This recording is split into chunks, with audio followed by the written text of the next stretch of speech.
251 പേരെയാണ് October 7-ന് Hamas ബന്ദികളാക്കി ഇസ്രായേലിൽ നിന്നും കടത്തിക്കൊണ്ടുപോയി തടവിൽ പാർപ്പിച്ചത്. കഴിഞ്ഞ നവംബറിൽ ഒരാഴ്ച നീണ്ടുനിന്ന വെടിനിർത്തലിനെ തുടർന്ന് 100-ലധികം പേരെ ഹമാസ് മോചിപ്പിച്ചിരുന്നു.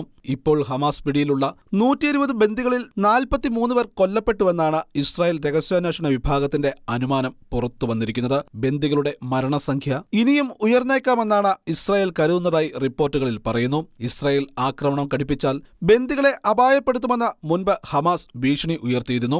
ചില ബന്ദികൾ ഇസ്രായേൽ വ്യോമാക്രമണത്തിൽ തന്നെ കൊല്ലപ്പെട്ടുവെന്ന് ഹമാസ് ആരോപിച്ചിരുന്നു. ഇത് ഇസ്രായേൽ നിഷേധിച്ചിട്ടുണ്ട്. അതേസമയം ഹമാസിന്റെ ഭാഗത്തു നിന്നും അമേരിക്കൻ പ്രസിഡന്റിന്റെ വെടിനിർത്തൽ നിർദ്ദേശത്തിൽ പ്രതികരണമൊന്നും ഉണ്ടായിട്ടില്ലെന്ന് ചർച്ചകൾക്ക് മധ്യസ്ഥത വഹിക്കുന്ന രാജ്യമായ ഖത്തർ വ്യക്തമാക്കി. അമേരിക്കൻ പ്രസിഡന്റ് ജോ ബൈഡൻ മുന്നോട്ട് വെച്ച വെടിനിർത്തൽ നിർദ്ദേശം അംഗീകരിച്ച ഗാസ ഇസ്രായേൽ യുദ്ധം അവസാനിപ്പിക്കാൻ ഇരുകൂട്ടരും തയ്യാറാകണമെന്ന് ആവശ്യപ്പെട്ട യൂറോപ്യൻ യൂണിയനും വന്നിരിക്കുകയാണ്.